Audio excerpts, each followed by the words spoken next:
Hello students, good afternoon to all of you. I hope everyone is doing good. Okay, fine. Today in this video we are going to learn another new chapter, a very interesting chapter from your textbook in English for class 9. The name of the textbook is Beehive. And today we are going to learn chapter 9, The Bond of Love, written by Kenneth Anderson. You'll find this chapter in page number 113 in your textbook. So the name of the chapter is The Bond of Love. What is bond? Bond means connection. The connection of love. So this story is all about a relationship or a friendship between human beings and wild animals. So this is a very interesting story. I'll do the explanation and also will give out the word meanings. So let us start the story, but before I do the explanation, just next to the topic, there are some points given there. So first we will try to see that one. On the heading before you read, can there be love and friendship between human beings and wild animals? Let's read a fascinating account of an orphaned sloth bear that was rescued by the author.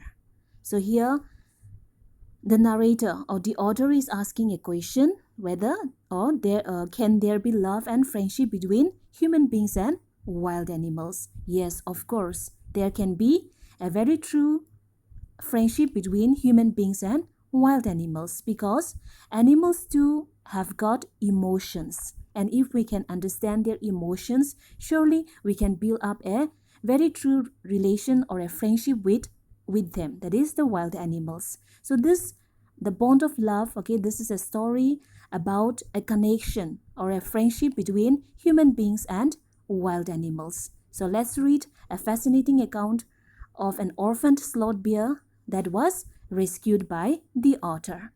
Now in the next, it's written about the sloth bears. So sloth bears inhabit means live. They live in forested areas, including the tropical rainforests of India and grasslands at lower elevations. Sloth bears have very shaggy hair. Shaggy means very rough with long or thick hair. Okay, you can see the picture there. That is the picture of a sloth bear. So a sloth bear has got shaggy hair, very rough, okay, long and thick hair, and long muzzles. Using their claws to dig, they can then use their lips to form a tube which can go deep into the ground or into hard to reach areas like dead trees for their food. Their main food is termites. Do you know what is termite? Termites are a wood-consuming insect.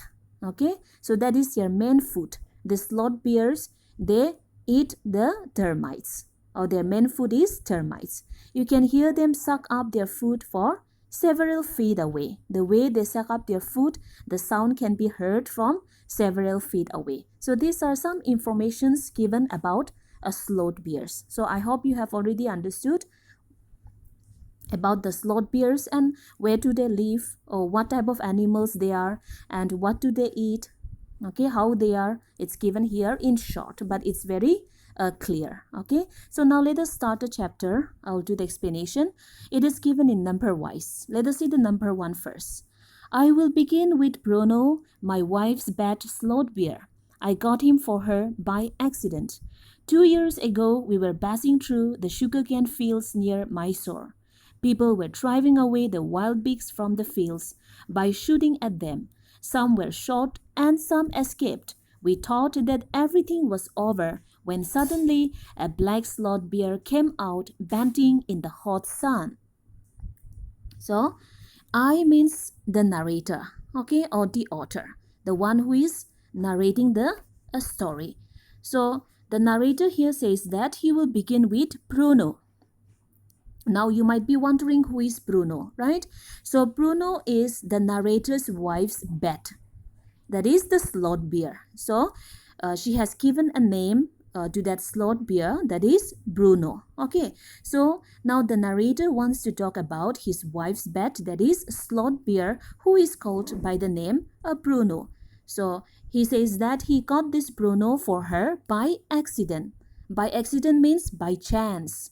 Okay, not intentionally, but by chance. Okay, by chance he got this prono. Okay, and he got him for her. So 2 years ago, they were passing through the sugarcane fields near Mysore, and the people, they were driving away the wild pigs from the fields by shooting at them. They were using guns and they were shooting the wild pigs. So some wild pigs, they were shot, and some they escaped.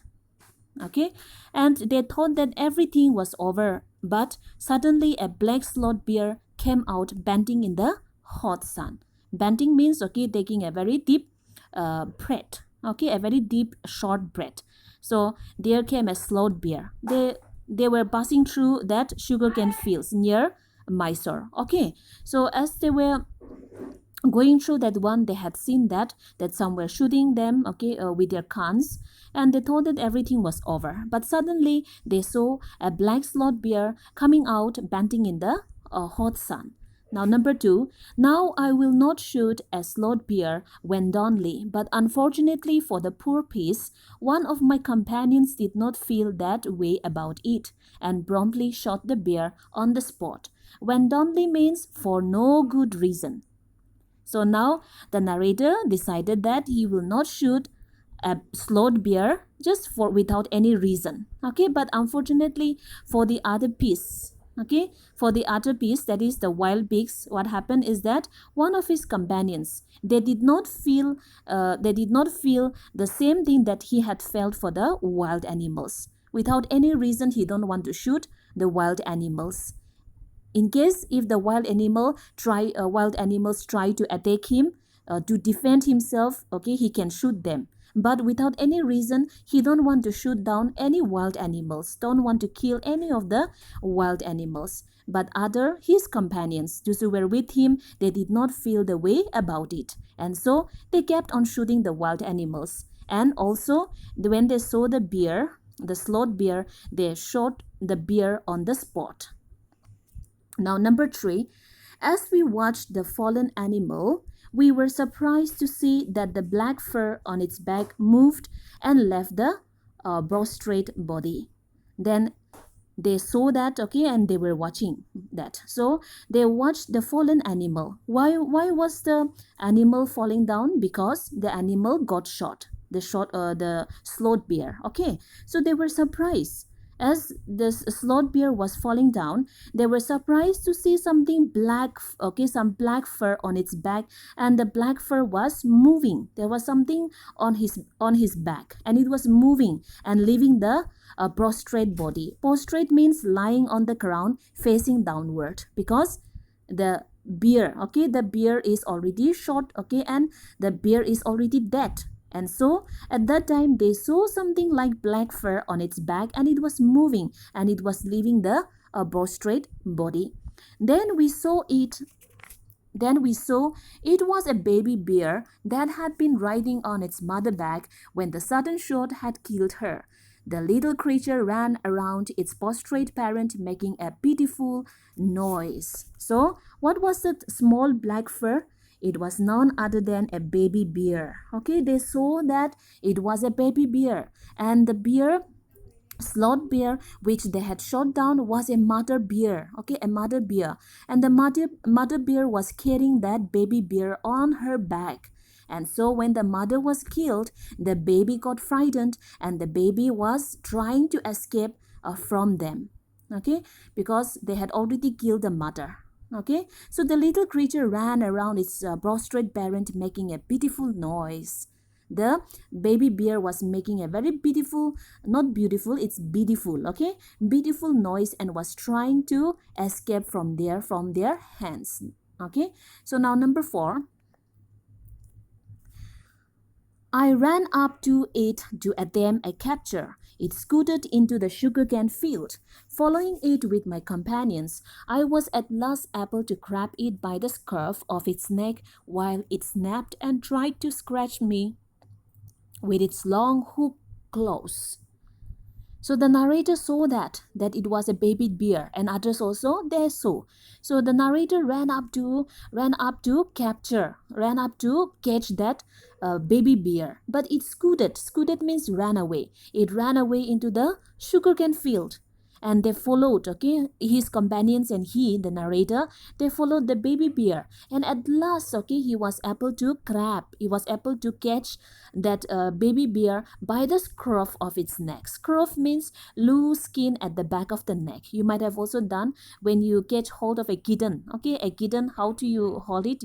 We try to grab it in there from their from their scruff, right? Loose skin at the back, from the back. Okay, even the mother cat, when they carry the baby cats, they used to grab it from the scruff. So when the narrator grabbed the baby bear by the scruff of its neck, then it snapped and it tried to scratch him with its long hook claws. Snap means attack. The baby bear tried to attack or try to bite him, okay, and try to scratch him with its long hook claws. Okay, now number 5, we put it in one of the gunny bags we had brought, and when I got back to Bangalore, I duly presented it to my wife. She was delighted. She at once put a colored ribbon around its neck, and after discovering the cub was a boy, she christened it Bruno.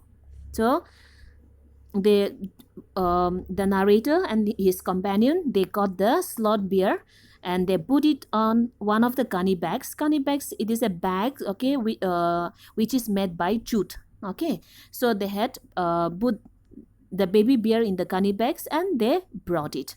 And when they were back to Bangalore, okay, they were from Bangalore. Okay, so once they reached Bangalore, now the narrator took the baby bear and he presented the baby bear to his wife, and the wife was so delighted, was so happy that she put a colored ribbon around its neck, and after discovering that the baby bear was a boy, she christened means she gave a name, gave a name as Bruno. Okay, so this is the reason why the narrator says that he got a Bruno for his wife by accident, by chance, okay, while they were coming on the way, okay, in the sugarcane field. Okay, he got that baby bear.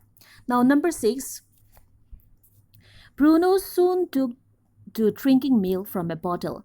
It was but a step further, and within a very few days, he started eating and drinking everything else. And everything is the right word, for he ate porridge made from any ingredients, vegetables, fruit, nuts, meat, especially pork, curry and rice, regardless of condiments and chilies, bread, eggs, chocolates, sweets, pudding, ice cream, etc., etc., etc. As for drink, milk, tea, coffee, lime juice, aerated water, buttermilk, beer, alcoholic liquor, and in fact anything liquid, it all went down with relish. Okay, so now in number 6 here says Bruno. Okay, now Bruno was taken care by his wife, and Bruno started to drink milk from a bottle. Okay, and step by step later on, okay, within few days he started to eat, he started to drink everything that was given to him, any solid food and any liquid. Okay, he started drinking and eating. Okay, so I won't be again naming out. You can see in your textbook, I have already read out. Porridge means soup, okay, a very thick soup. Condiments means salt or pepper, okay, and he started having all this. Okay, I won't be reading out again. Milk, tea, coffee, those things, okay, with relish. Relish means pleasing this, but which means very happily. Okay, very happily. Okay, he enjoyed all this solid food and also the liquid, everything, whatever is given to him, he drank and he also ate. Okay, so now number 7, the bear became very attached to our 2 Alsatian dogs and to all the children of the tenants living in our bungalow. He was left quite free in his younger days and spent his time in playing, running into the kitchen and going to sleep in our beds. So the bear became very attached to to their two Alsatian dogs. Alsatian means it is a breed of dog. Okay, a breed. So they have two dogs, two Alsatian dogs, and the bear became very attached to these two dogs and also to the children of the tenants. Tenants means those who are staying in a rented house, okay, in that bungalow, their bungalow, okay. So those who are staying in the as a rent, okay, as a rent, they have the children. So the bear became very attached to even to the children also, and he was left quite free in his younger days, and he is the bear, the sloth bear, that is Bruno. Okay, so Bruno spent his time in playing, running into the kitchen, and going to sleep in their beds. So where does Bruno sleep? Bruno sleeps in their beds. Number 8. One day an accident befell him. I put down poison, barium carbonate, to kill the rats and mice that had got into my library. Bruno entered the library as he often did, and he ate some of the poison. Paralysis set in to the extent that he could not stand on his feet. But he dragged himself on his thumbs to my wife, who called me. I guessed what had happened. Off I rushed in the car to the vet's residence. A case of poisoning, damn beer, barium carbonate, what to do? So, in number 8, one day an accident befell Bruno. And this happened, okay, how? Let us see. The narrator, he put down some poison, that is barium carbonate, in order to kill the rats and mice, okay, that had got into his library. So to kill those rats and mice, he put down a poison, that is barium carbonate. And Bruno entered the library as often he did, and he saw that barium carbonate, and he, being an animal, he didn't know that it was a poison. So he ate some of the poison, and after that what happened? Its effect was that he was paralyzed. Okay, paralysis set in to the extent that he could not stand on his feet. He became very weak. He could not move. He became motionless. So, but he dragged himself on his thumbs to my wife. He dragged himself, but he tried his best to walk, okay, to his wife. Thumbs means legs. He made use of his legs, okay. He tried to walk, okay, and he reached to his wife, okay, and his wife called him, that is the narrator, okay. So the narrator came and he saw that, okay, and he guessed what had happened. He didn't know what had happened to Bruno. All of a sudden, Bruno had become paralyzed. So he rushed in the car, okay, I rushed in the car to the vet's residence. Vets means veterinary doctor. So he took Bruno to veterinary doctor, his house, okay. And now here it says that it is a case of poisoning. Damn beer. That is Bruno, barium carbonate. What to do? Now what shall we do? That is what, okay. Now number 9 in page, you can see in page number 115, number 9. Out came his medical books, and a feverish reference to intakes began. What poison did you say, sir? Barium carbonate. Ah, yes. Barium. Salts. Ah, barium carbonate. Symptoms: paralysis. Treatment: injections of. Just a minute, sir. I'll bring my syringe and the medicine.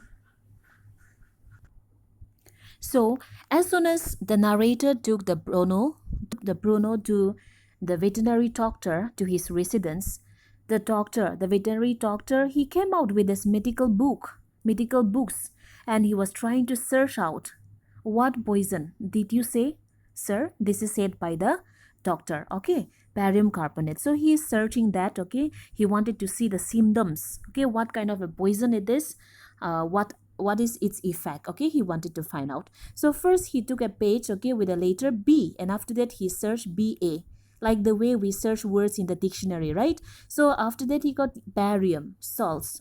Barium carbonate. Yes, at last he got it.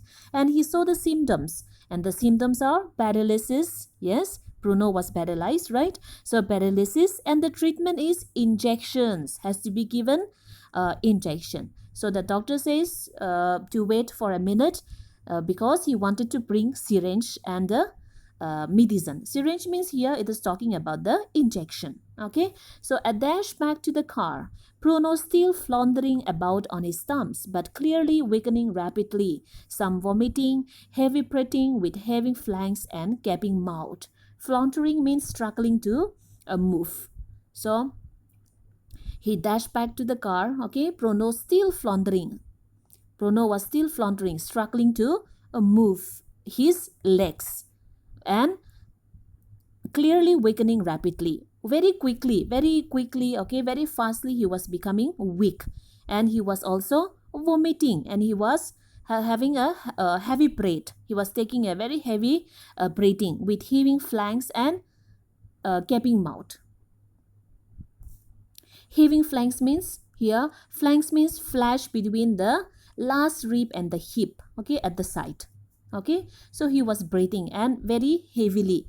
Okay, and he could see that one from the flanks, and his gaping mouth. Gaping mouth means open mouth. Okay, now number 10. Hold him, everybody. In goes the hypothermic. Bruno squeals. 10 cc of the antidote enters his system without a drop being wasted. 10 minutes later, condition unchanged. Another 10 cc injected. 10 minutes later, breathing less, stertorous. Bruno can move his arms and legs a little, although he cannot stand yet. 30 minutes later, Bruno gets up and has a great feat. He looks at us disdainfully, as much as to say, "What's barium carbonate to a big black bear like me?" Bruno is still eating. Now, hypothermic means a long needle used to give an injection under the skin. So, stertorous breathing means noisy breathing, as in snoring, like the way, okay, like the snoring, okay, it produces a noisy sound. So now they were about to give the injection. So the doctor told them to hold him. Told them means the narrator as well as the other, okay, the other workers, everybody to hold him. And in goes and now they injected, okay, 10 cc. This is the measurement, okay, the amount of the medicine. So 10 cc of hypothermic, using the hypothermic, okay, the injection, okay, they had given the antidote, okay, antidote in it without a drop being wasted. And 10 minutes later, they found that the condition was unchanged. Still, he was not okay. So another 10 cc was injected. Then after 10 minutes later, he started breathing noisily, okay, stertorous breathing, okay, and Bruno started to move his arms and legs a little, although he cannot stand yet. And after 30 minutes later, Bruno gets up and he has a great feat. Great feat means he started eating, and he looked at them, okay, disdainfully. Disdainfully means very displeasing, looking at them. This Bruno, okay, Bruno was thinking, oh, what happened, okay, why they are looking at me like that, what happened to me, okay, and what is barium carbonate to a big black bear like me? Like, by looking at the bear, okay, his attitude, okay, it seems as if like the bear is thinking that this barium carbonate, the poison, has got nothing to do with him, because he is okay. Okay, so Bruno is still eating. He is now fine. Now in number 11, another time he found nearly 1 gallon of old engine oil, which I had drained from the sump of the Stubacker and was keeping as a weapon against the inroads of termites. He promptly drank the lot, but it had no ill effects whatever. Okay, so another time he found nearly 1 gallon of old engine oil. He had taken out from the sump of the Studebaker. Studebaker means an old American car. Okay, from the hollow, from the tank, okay, he has taken out that oil, okay, engine oil, and he has kept there as a weapon in order to kill the termites. Termites means wood-eating insect. Okay, so he wanted to use that one to kill the termites. But what happened is that this Bruno saw that one and he drank. Okay, he promptly drank the engine oil. But this time it had no ill effects. Nothing happened to him, like the way it had happened when he had eaten the barium carbonate. Okay, so now number 12. The months rolled on and Bruno had grown many times the size he was when he came. He had equaled the Alsatians in height and had even outgrown them, but was just as sweet, just as mischievous, just as playful, and he was very fond of us all. Above all, he loved my wife, and she loved him too. She had changed his name from Bruno to Baba, a Hindustani word signifying small boy, and he could do a few tricks too. At the command Baba, wrestle or Baba box, he vigorously tackled anyone who came forward for a rough and tumble. Give him a stick and say, Baba, hold gun, and he pointed the stick at you. Ask him, Baba, where is the baby? And he immediately produced and cradled affectionately a stump of wood which he had carefully concealed in his straw bed. But because of the tenant's children, poor Prono or Baba had to be kept chained most of the time. Okay, so the months went by. Prono had grown many times, okay, much more bigger than the Alsatian's dog, the two dogs which they had, okay. So it has outgrown them. But Bruno was very sweet, okay, and mischievous and also playful, and he was very fond by everyone. Especially, he loved his wife. This Bruno loved his wife, and his wife also loved him so much.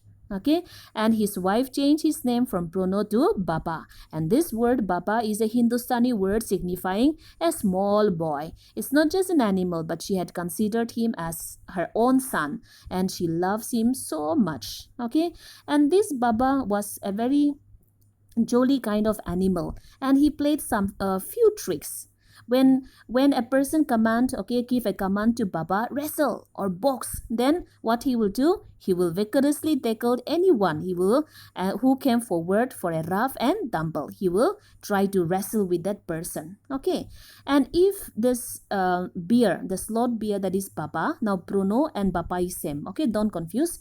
So if he's given a stick, and if anyone says hold gun, then he will point the stick at you. Okay, he will use the stick as a gun, and he will act, okay, as if he is using a gun and pointing at you.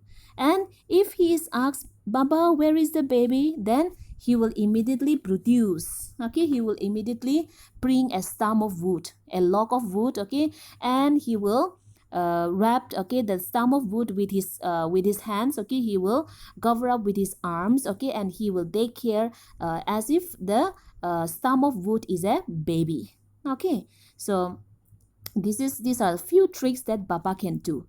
But because of the tenant's children, tenant means, I have already told you, a person who stays stays in a rent house. Okay, so the tenant's children, okay, like he has grown very big, okay, and there were many children, so it was dangerous for the children. So poor Bruno, since he has grown very big, okay, or Bruno or Papa, he had to be kept chained most of the time. He was chained. You know what is chained, right? He was chained. He was not given a complete freedom to move here and there, because they thought that it will be dangerous for the children, because Baba has grown very big, and it's moreover it's a wild animal. Okay, they are taming it, but it's a wild animal, so it can be dangerous to them. So he was kept most of the time chained. Okay, so in this video we will discuss up to here only, and the remaining from number 13 I'll do the explanation in the next video. Okay, so thank you for listening